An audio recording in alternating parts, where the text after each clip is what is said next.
اللهم صل على محمد وعلى آل محمد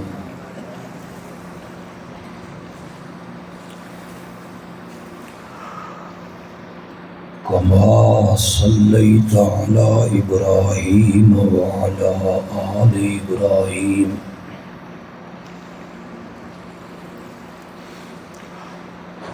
إنك حميد مجيد.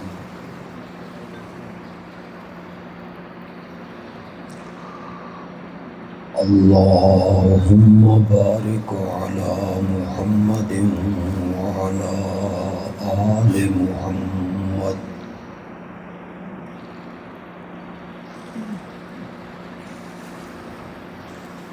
كما باركت على إبراهيم وعلى آل إبراهيم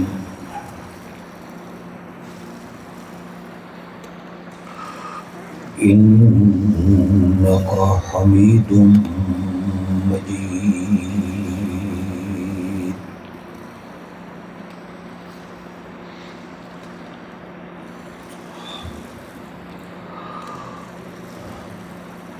اسلامی سال کا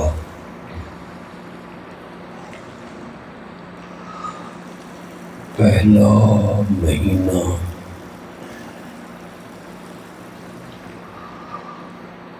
محرم الحرام کا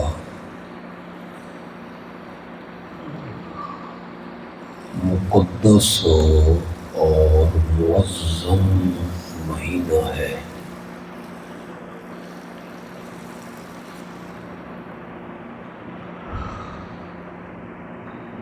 اس مہینے کی پہلی تاریخ کو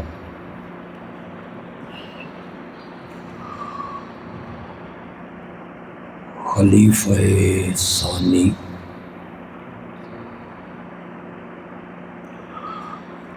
امیر المومنین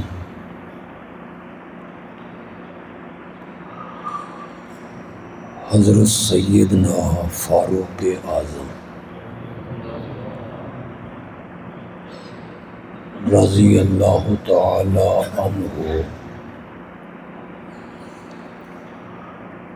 شہادت کے مرتبے پر فیض ہوئے.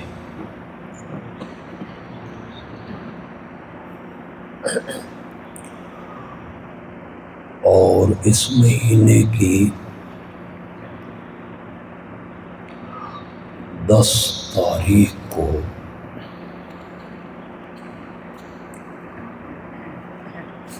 کربلا کے میدان میں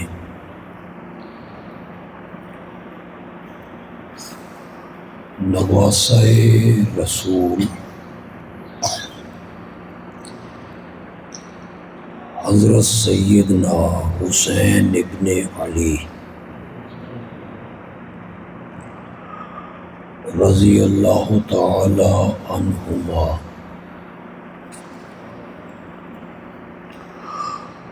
اپنے بھائیوں کے ساتھ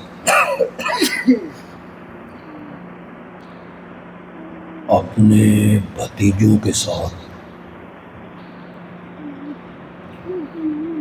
اور اپنے بیٹوں کے ساتھ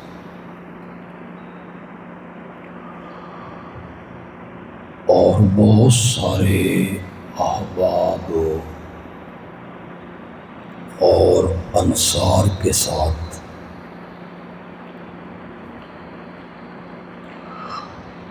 بڑے ظلم اور بے دردی سے شہید ہوئے.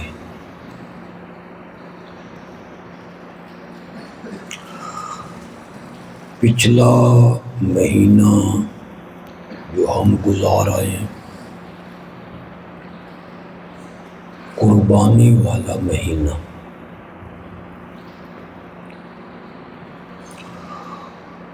اس کی 18 تاریخ کو خلیفہ سوم دوہرے داماد نبی حضرت سیدنا عثمان رضی اللہ تعالی عنہ، انہیں بڑی بے دردی کے ساتھ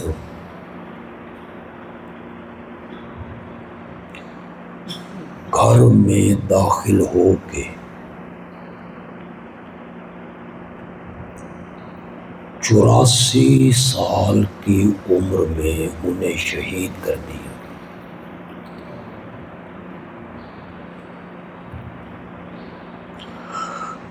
یہ جو رمضان کے بعد والا مہینہ ہے، جسے آپ عید والا مہینہ کہتے ہیں، شوال،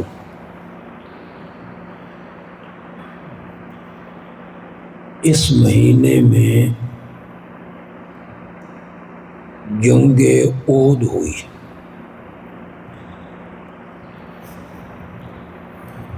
اور 70 صحابہ شہید ہوئے۔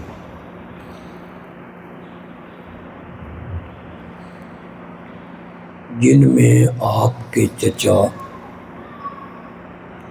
حضرت سیدنا حمزہ رضی اللہ تعالی عنہ بھی۔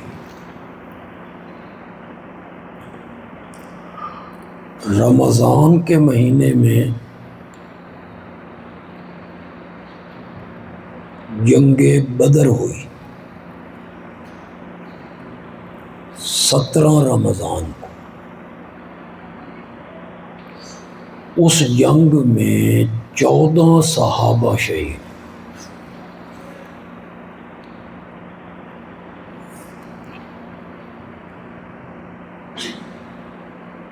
مکہ مکرمہ میں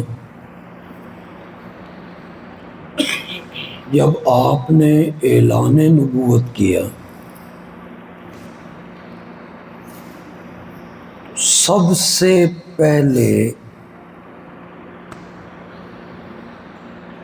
شہادت کا مرتبہ جس نے حاصل کیا وہ مرد نہیں ہے، ایک عورت ہے۔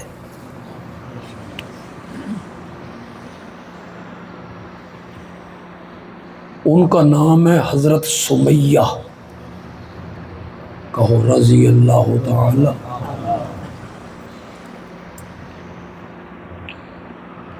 پھر ان کے خاوند شہید ہوئے، حضرت یاسر۔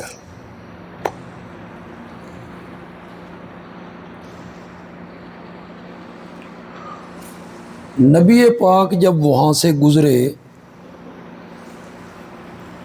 جس جگہ انہیں بے دردی سے شہید کیا گیا، آپ نے فرمایا اصبروا یا آل یاسر ان موعدکم الجنہ، اے یاسر کے گھر والو صبر کرو، باقی لوگ ایک ایک کر کے جنت میں جائیں گے، تم سارے اکٹھے جنت میں جاؤ۔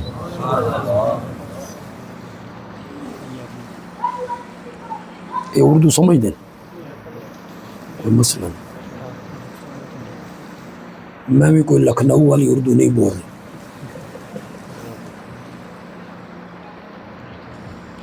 سمجھ آ رہی نا میری بات آپ؟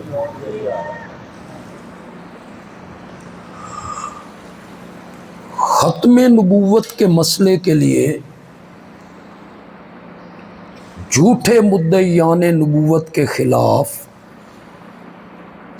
جو لشکر حضرت سیدنا صدیق اکبر رضی اللہ تعالی عنہ نے بھیجا، اس لڑائی میں 1200 صحابہ شہید ہوئے۔ سن ہو کہ کوئی نہیں؟ کتنے؟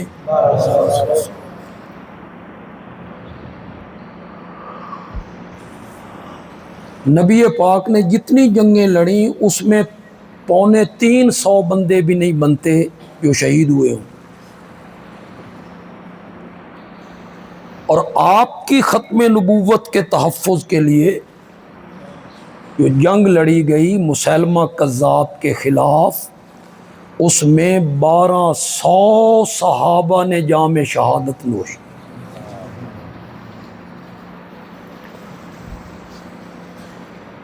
شاید سال کا کوئی دن ایسا نہ ہو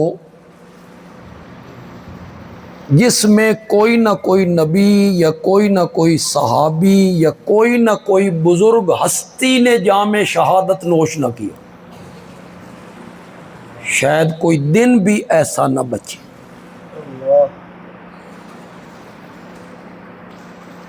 یہ جو شہید ہے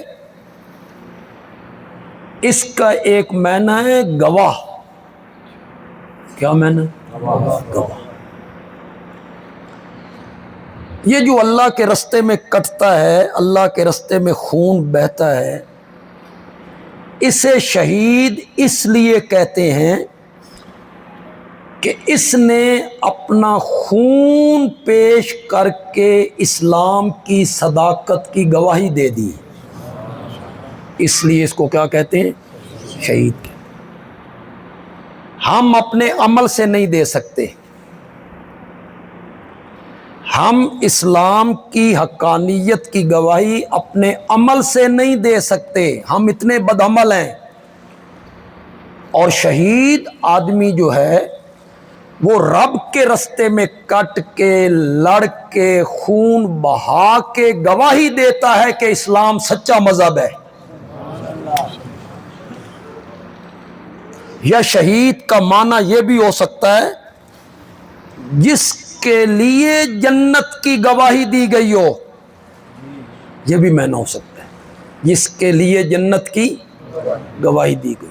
اور اگر ہم اسے مشاہدے سے بنا لیں تو پھر معنی یہ بھی بن جائے گا کہ شہید وہ ہے جسے رب اسی دنیا میں جنت کا مشاہدہ کروا دیتا ہے.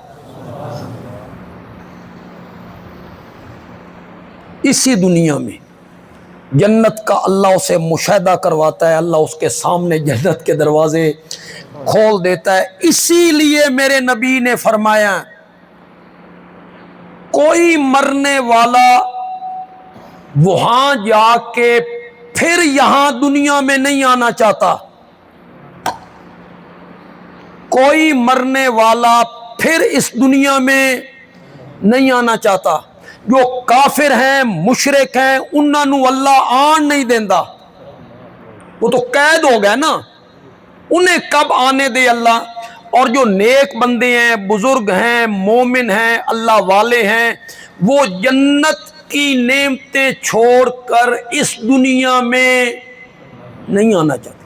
کوئی بندہ اس دنیا میں نہیں آنا چاہتا. الدنیا سجن المومن، دنیا مومن کے لیے کیا ہے؟ قید خانہ ہے. قید خانہ، قید خانے سے نکل کے پھر کوئی بندہ قید خانے میں آئے گا؟ اس دنیا میں پھر آنا چاہتا ہے؟ یہ یوں ہی لوگوں نے مسئلے بنائے ہیں، روح آنیاں تے جمعرات نو آنیاں اور شب برات نو آنیاں. کہاں سے آ رہی ہیں؟ جنت سے. کہاں سے؟ جنت سے. کہ ویکھن وج دیاں گلیاں، واہ، جنت کی نعمتیں چھوڑ کے یہ آپ کی نالیاں دیکھنے آتی ہیں، وہ جو روئیں. مجھے آپ کا پتہ نہیں ہے کہ یہاں وج میں کیا رواج ہے. ہمارے ہاں بڑا رواج ہے، شب برات کے دن رات سارے لوگ قبرستان ہوتی. پتہ نہیں آپ کے ہاں کہ نہیں، کون ہی نا، سارا شہر قبرستان. قبرستان جانا چاہیے اس رات، قبرستان جانا چاہیے. میں نے کہا تہاڈی بھی سمجھ نہیں آئی، روحاں گھر آئیاں تے تساں قبرستان. روحاں گھر آ گئی اور یہ کہاں چلے گئے؟ کوئی اس دنیا میں واپس نہیں آنا چاہتا. اس دنیا سے جانے کے بعد کوئی نیک بندہ مومن اللہ کی نعمتوں رحمتوں کو دیکھ کے پھر اس دنیا میں نہیں آنا چاہتا الا شہید، صرف شہید ہے جو پھر اس دنیا میں آنے کا تقاضا کرتا ہے۔ مولا ایک مرتبہ پھر دنیا میں بھیج، پھر دنیا میں بھیج۔ اللہ اس کو کہتے ہیں میری جنت وچ مزہ نہیں آیا، وہ کہتا ہے مولا جو مزہ کافر کی تلوار کے نیچے آیا تھا نا وہ تیری جنت میں بھی نہیں آیا۔ تو وہ کیا ہوتا ہے جب اس کو مشاہدہ کرایا جاتا ہے؟ حدیث میں آتا ہے کہ شہید کو ضرب جو لگتی ہے، آج کل تو گولے ہیں، گولیاں ہیں، پہلے تلوار تیر ہوتے تھے، تو شہید کو زخم کا اتنا بھی درد نہیں ہوتا جتنا چیمٹی کے کاٹنے سے۔ سن دی ہو کہ کوئی نہیں سن دی؟ چیمٹی بندے کو کاٹ لے نا تو جتنا درد اس بندے کو ہوتا ہے نا، شہید کو تلوار کے زخم کا اتنا درد بھی نہیں ہوتا۔ ادھر تلوار چل رہی ہے، ٹینک چل رہے ہیں، گولیوں کی بچھاڑ ہے، سینہ اس کا چیرا جا رہا ہے اور اسے اتنی بھی تکلیف نہیں ہوتی، احساس نہیں ہوتا۔ کسی عالم نے لکھا، مثال دے کے اس نے سمجھایا کہ کیوں تکلیف نہیں ہوتی، چیمٹی کے کاٹنے جتنی تکلیف بھی نہیں ہوتی۔ اس نے کہا جب یوسف علیہ السلام کو زلیخا نے بلایا اور اس نے سہیلیوں کو بلایا اور وہ سہیلیوں کو دکھانا چاہتی ہے حضرت یوسف کا حسن و جمال، اور اس نے یوسف کا سامنے آ، تو ان کے سامنے اس نے چھری کانٹے رکھے، پھر رکھے کاٹنے کے لیے۔ اب چھریاں ان کے ہاتھ میں ہیں، پھل ان کے ہاتھ میں ہیں، اسے وہ کاٹنا چاہتی ہیں۔ سامنے یوسف آئے، یوسف کے حسن میں وہ اتنی محو ہو گئیں کہ انہوں نے وہ چھریاں اپنی انگلیوں پہ چلائیں اور انہیں احساس بھی نہ ہو۔ حالانکہ چھری چلے تو بندے کو پتہ چلتا ہے، لیکن انہیں احساس بھی نہیں ہوا، چھری کے چلنے کا احساس نہیں ہوا۔ یوسف کے حسن کو دیکھ کر اتنی مدہوش ہوئی کہ چھری چل گئی اور انہیں احساس نہیں ہوا۔ تو جب شہید پر تلوار کا یا گولی کا وار کیا جاتا ہے تو رب اس کے سامنے جنت کے دروازے کھول کے اس کو نظارہ کرواتا ہے۔ وہ اس نظارے میں اتنا محو ہو جاتا ہے کہ اسے اس زخم لگنے کا پتہ بھی نہیں۔ تو شہادت کا جو مرتبہ ہے اتنا اعلیٰ مرتبہ ہے کہ جنت میں بھی پہنچ کے وہ کہتا ہے مولا مجھے ایک مرتبہ پھر دنیا میں بھیج، میں ایک مرتبہ پھر تیرے رستے میں جہاد کروں، پھر تیرے رستے میں کٹ کے تیرے پاس پہنچوں۔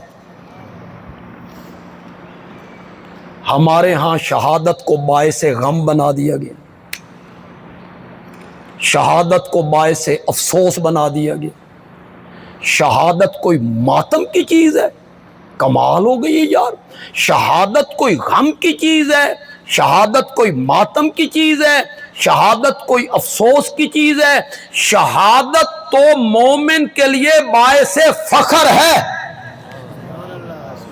مومن اس پر کیا کرتا ہے؟ فخر کرتا ہے۔ ایک جملہ کہوں، کتنے لوگ اس جملے کو، میرے پاس رومال ہے، آج میری طبیعت ٹھیک نہیں، کتنے لوگ میرے جملے کو سمجھیں گے؟ آپ اردو نہیں سمجھتے، جملہ آپ نے کیا سمجھنا؟ جو نوجوان بیٹھے ہیں وہ ذرا میرے جملے کی لذت لیں، جو پڑھے لکھے نوجوان بیٹھے ہیں وہ میری جملے کی لذت لیں۔ جو قومیں پچھلے شہیدوں کو پیٹتی رہیں وہ نئے شہید پیدا نہیں کر سکتی۔ وہ تو پچھلے شہیدوں کو پیٹ رہے ہیں، ان کے نوجوانوں میں شہادت کا جذبہ کہاں سے آئے گا؟ جو قومیں پچھلے شہیدوں کو پیٹتی رہیں وہ قوم کو نئے شہید پال کے نہیں دے سکتی، وہ قومیں نہیں دے سکتی، وہی قومیں شہید پال کے دیں گی جن کو شہادت پر فخر ہوگا کہ شہادت باعث فخر ہے کہ ایک شہید نے 70 آدمیوں کی سفارش کرنی، اس کا خون زمین پہ بعد میں گرنا ہے اور اللہ نے اس کے گناہوں کو پہلے معاف کر دے.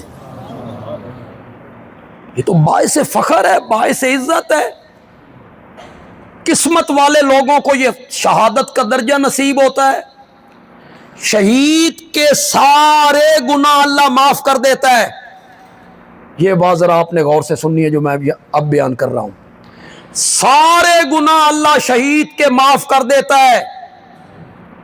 قطرہ زمین پہ بعد میں گرتا ہے، اللہ اس کے گناہوں کو پہلے معاف کر دیتا ہے. جتنے گناہ ہوں اللہ شہید کے گناہ کو معاف کر دیتا ہے. الا الدین، الا الدین کا ترجمہ کروں، مگر اگر وہ مقروض مرا ہے، اگر اس پر کسی کا قرض تھا تو اللہ اس کا یہ جرم معاف ہو نہیں کرے. کس کا؟ میں اور آپ کہاں ہیں؟ میں اور آپ مومن ہیں، موحد ہیں، توحیدی ہیں.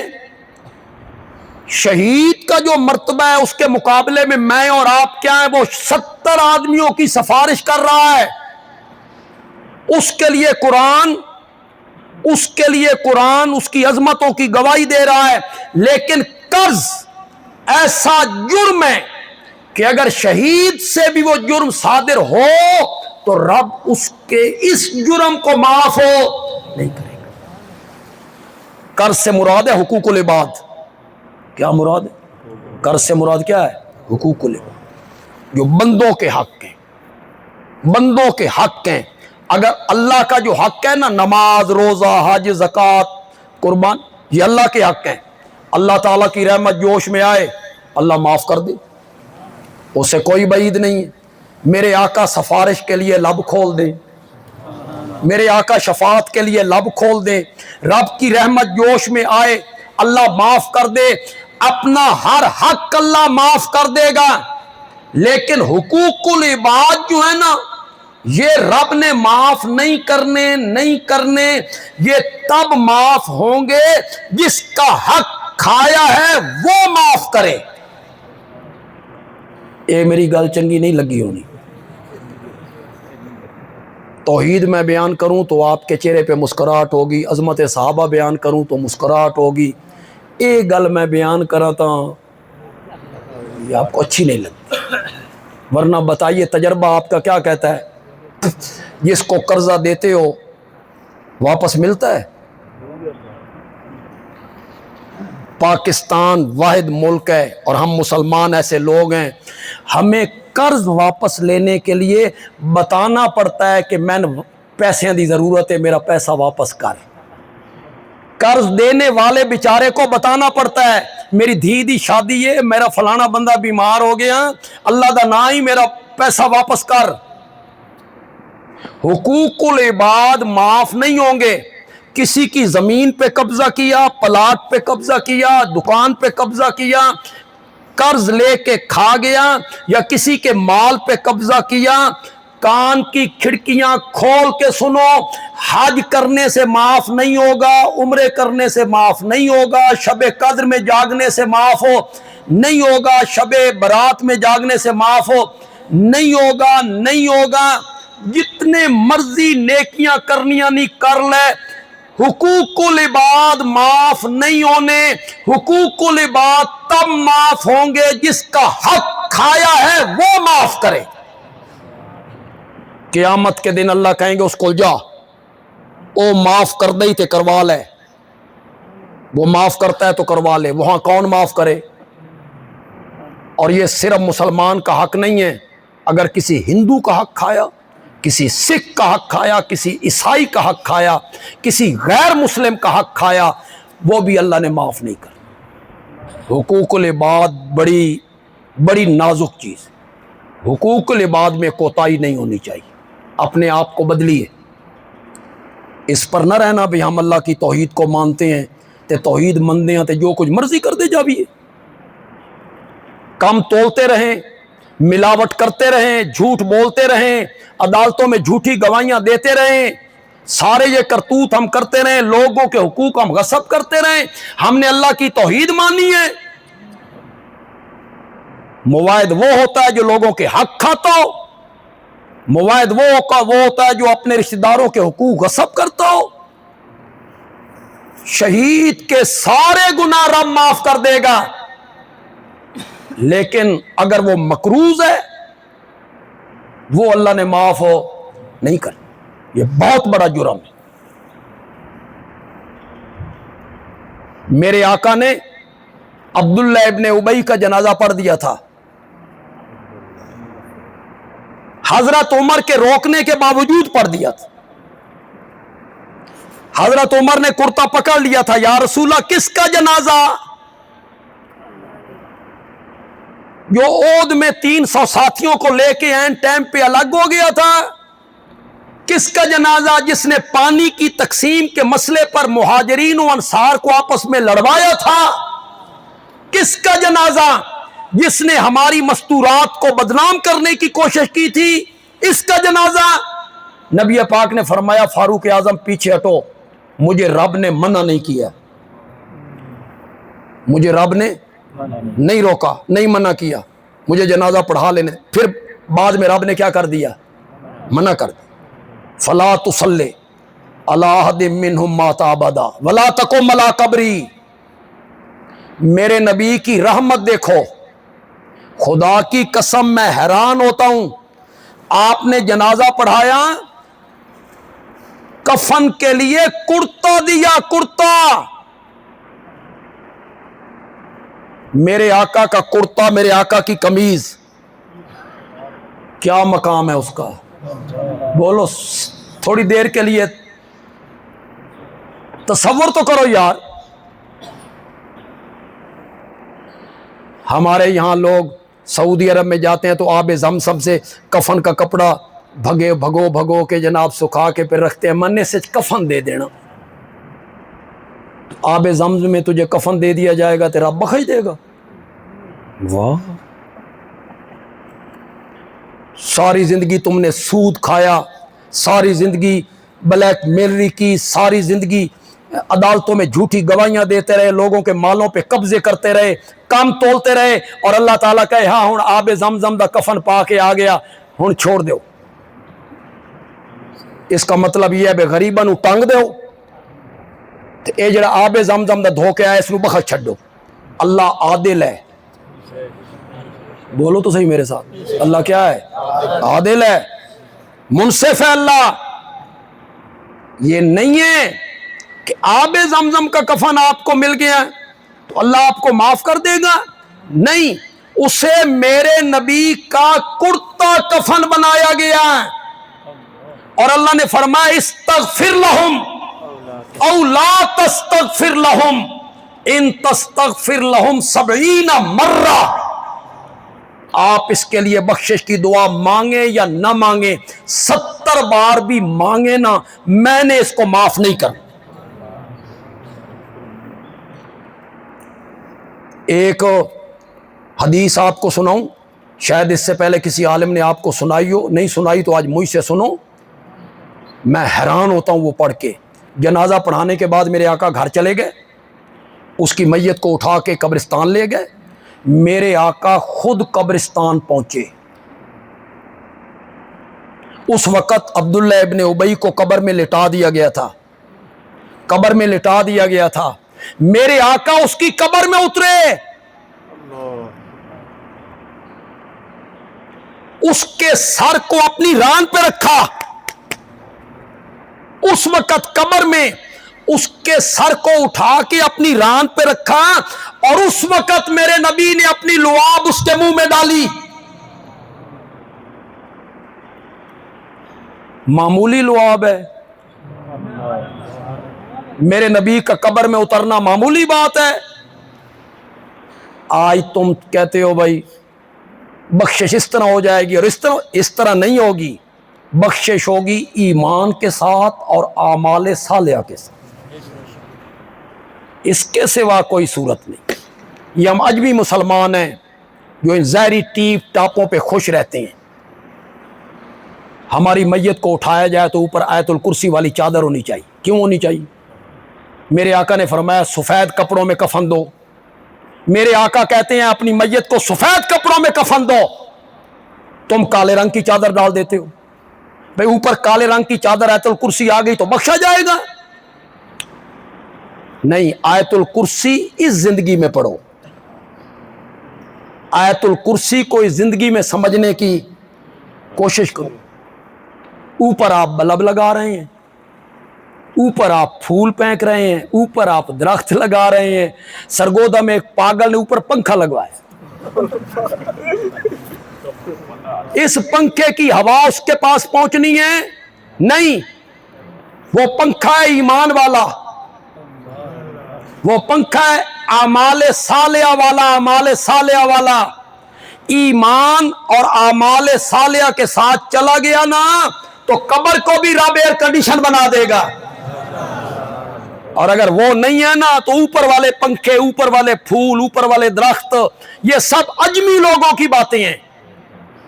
عرب کا اسلام یہ نہیں ہے. مجھے بتائیے شاہ فیصل سعودی عرب کا حکمران تھا، کہاں دفن ہے؟ وہ جنت المالا میں دفن نہیں ہو سکتا تھا؟